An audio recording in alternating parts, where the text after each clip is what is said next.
আরেক হুজুরের খবর পেলাম আইএমবি না জেএমবি কি একটা খুলছে, বয়স হয় নাই 30-35, এর মধ্যে বিয়ে করে ফেলছে 9টা। ধরে আর সারে, ধরে আর সারে, কথায় কথায় বউ একটারে ভালো লাগলো না, তরকারিতে লবণ কম হয়েছে, এই হারামজাদি লবণ কম দিলি কেন, তুই তালাক। পরের দিন আবার আরেকটারে বিয়ে করে। ইসলাম একাধিক বিয়েকে জায়েজ করেছে। আপনার প্রয়োজন হলে আপনি একাধিক বিয়ে করবেন, কোনো সমস্যা নাই। একাধিক বিয়ে করা কখনো খারাপ বিষয় নয়, প্রয়োজন হলে অবশ্যই করতে পারবেন। তবে কথায় কথায় বউ তালাক দিয়া নতুন নতুন বিয়ে যারা করে তারা মূলত ইসলামের এই বিধানটাকে হাসির পাত্র বানিয়ে ফেলছে। কথা কি ঠিক কিনা? মানুষ বুঝে না।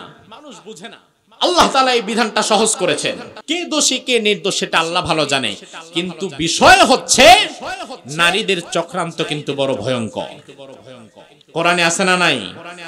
আল্লাহ রাব্বুল আলামিন কোরআনের মধ্যে বললেন, ইন্না কাইদাশ শাইতানি কানা যায়ীফা, নিশ্চয়ই শয়তানের চক্রান্ত দুর্বল। আবার কোরআনের মধ্যে আল্লাহ অন্যত্র বললেন, ইন্না কাইদাকুন্না আযীম, নিশ্চয়ই নারীদের চক্রান্ত ভয়ঙ্কর। আল্লাহ রাব্বুল আলামিন জুলাইখার চক্রান্ত বোঝাতে গিয়ে দুনিয়ার মানুষকে বললেন জুলাইখার চক্রান্ত ছিল ভয়ঙ্কর।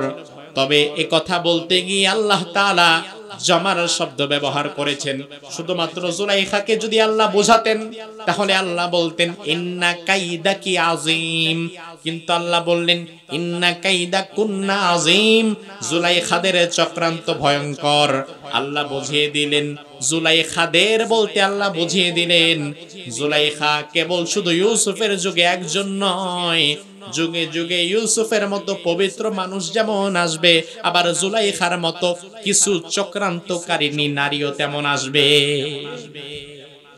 এজন্য কে দোষী কে নির্দোষ সেটা আমরা জানি না, তবে কথায় কথায় এত কসম করা ঠিক নয়। রাসূল বলেছেন এত অতিরিক্ত কসম যারা করে তারা মুনাফিক। ইত্তাখাযু আইমানাহুম জুন্নাহ, মুনাফিকেরা কসমকে তাদের ঢাল স্বরূপ ব্যবহার করে। ইসলাম একাধিক বিয়েকে জায়েজ করেছে, আপনার প্রয়োজন হলে অবশ্যই করতে পারবেন। তবে ধরবেন আর ছাড়বেন, 9টা বিয়ে করে ফেলবেন এত সুযোগ ইসলাম আপনাকে দেয় নাই। ইসলাম বলেছে ফানকিহু মা তাবা লাকুম মিনান নিসা মাসনা সুলাসা ওয়া রুবা, 2টা 3টা 4টা পর্যন্ত করতে পারবা, একই সাথে 4-এর বেশি না। তবে ইনসাফ যদি করতে না পারো, ফাইন খিফতুম আল্লাহ তাদিলু, ইনসাফ যদি করতে না পারো, হুজুর তাহলে কয়টা? ইনসাফ যদি করতে না পারে তাহলে কয়টা? এর বেশি? ইনসাফ করতে না পারলে একটা, এর বেশি না। তার কারণ ইনসাফ যে করতে পারবে না এমন ব্যক্তি যদি 2 বউ বিয়ে করে, ছোট বউটারে নিয়ে সারা দিন থাকে, সারা মাস থাকে, সারা সপ্তাহ পরে থাকে, বড় বউয়ের খবর নেয় না, কাছেও আসে না, এমনও কিছু জালিম আছে না নাই? কিয়ামতের দিনে এই লোকগুলো যখন উঠবে তাদের এক সাইডে গোশত থাকবে না, বিকলাঙ্গ হয়ে উঠবে। 8 নম্বর আয়াতের মধ্যে বললেন ফালা তুতিল মুকাযযিবিন, ও নবী আপনি কখনো মিথ্যাবাদীদের পেছনে দৌড়াবেন না, মিথ্যাবাদীদের অনুসরণ কখনো আপনি করবেন না, মিথ্যাবাদীদেরকে কখনো আপনি আপনার নেতা হিসাবে গ্রহণ করবেন না। সুবহানাল্লাহ বলেন। আমার ভাইয়েরা ভালো করে বোঝেন, নবী কোনদিন মিথ্যাবাদীদেরকে তার নেতা হিসাবে মানবে, গ্রহণ করবে, এটা কি হতে পারে কিনা? অসম্ভব। হতে পারে কি? অসম্ভব। কিন্তু আল্লাহ নবীকে বললেন ও নবী ফালা তুতিল মুকাযযিবিন, মিথ্যাবাদীদের কখনো আপনি আপনার নেতা মানবেন না। এর কারণ কি? মূলত আল্লাহ তাআলা নবীকে বলার মাধ্যমে আখিরি জামানার যত উম্মত আসবে কিয়ামত পর্যন্ত আল্লাহ তাআলা নবীকে বলার মাধ্যমে মূলত উম্মতদেরকেই বলেছে। আল্লাহ কোরআনের আরেক আয়াতে বলেছেন নবী লাইন আশরাকতা লা ইয়াহবাতান্না আমালুক, আপনি যদি কোনোদিন শিরিক করেন আপনার সারা জীবনের সব আমল আমি আল্লাহ বরবাদ করে দেব। অথচ নবী কোনোদিন শিরিক করবে এটা হতে পারে না। তাহলে নবীর এত বড় কথা আল্লাহ কেন বলল? মূলত আল্লাহ নবীকে না, নবীকে বলার মাধ্যমে আল্লাহ আমাদেরকে মূলত বুঝাইছে। আল্লাহ যে বললেন নবী ফালা তুতিল মুকাযযিবিন, মিথ্যাবাদীদের পেছনে দৌড়াবেন না, মিথ্যাবাদীদেরকে আপনি নেতা হিসেবে মানবেন না। বর্তমানে যে নেতা যত বেশি মিথ্যা কথা কয়, কর্মীরা তার পেছনে তত বেশি চলে। আছে না নাই? যে নেতা সত্য কথা বলে, যে নেতা মিথ্যা বলতে পারে না, যে নেতা কর্মীদেরকে মিথ্যা বলে আশ্বাস দিতে পারে না, মিথ্যার স্বপ্ন দেখাতে পারে না, ওই নেতার পেছনে কর্মী চলে না। বরং যেই নেতা যত বড় মিথ্যাবাদী, ওই নেতার পেছনে কর্মী তত বেশি।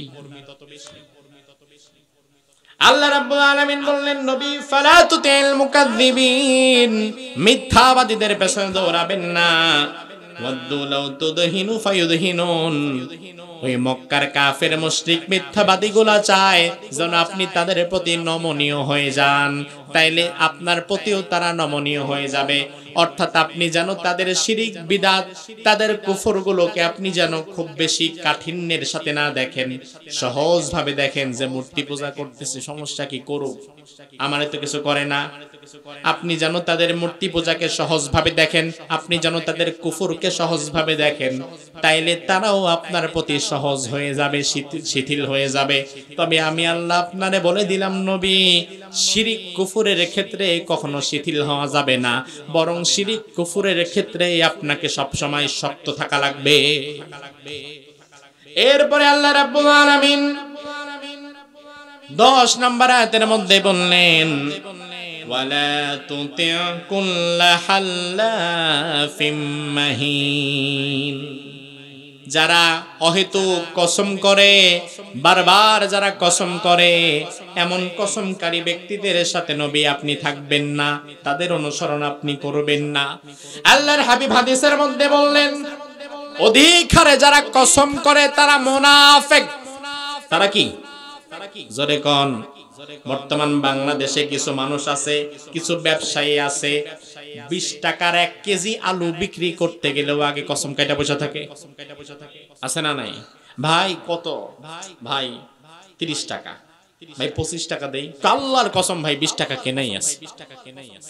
অর্থাৎ সে 20-30 টাকার জিনিস বিক্রি করবে, এখানেও কসম ঢুকাইছে।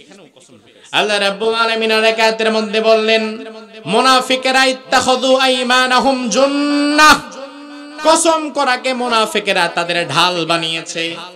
কসম করে করে মুনাফিকেরা সব সময় পার পেয়ে যেতে চায়, এজন্য অধিক হারে কসম করা ঠিক নয়। এই কিছুদিন আগে আমরা দেখলাম আপনাদের রংপুরের এক ভাই আবু তহা আদনান বিয়ে কয়েকটা করে এমন এক পেছে পড়ছে, ইসলাম একাধিক বিয়েকে জায়েজ করেছে, আপনার প্রয়োজন হলে আপনি একাধিক বিয়ে করবেন, কোনো সমস্যা নাই। একাধিক বিয়ে করা কখনো খারাপ বিষয় নয়, প্রয়োজন হলে অবশ্যই করতে পারবেন।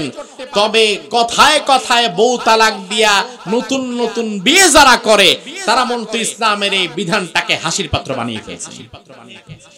কথা কি ঠিক কিনা? মানুষ বুঝে না।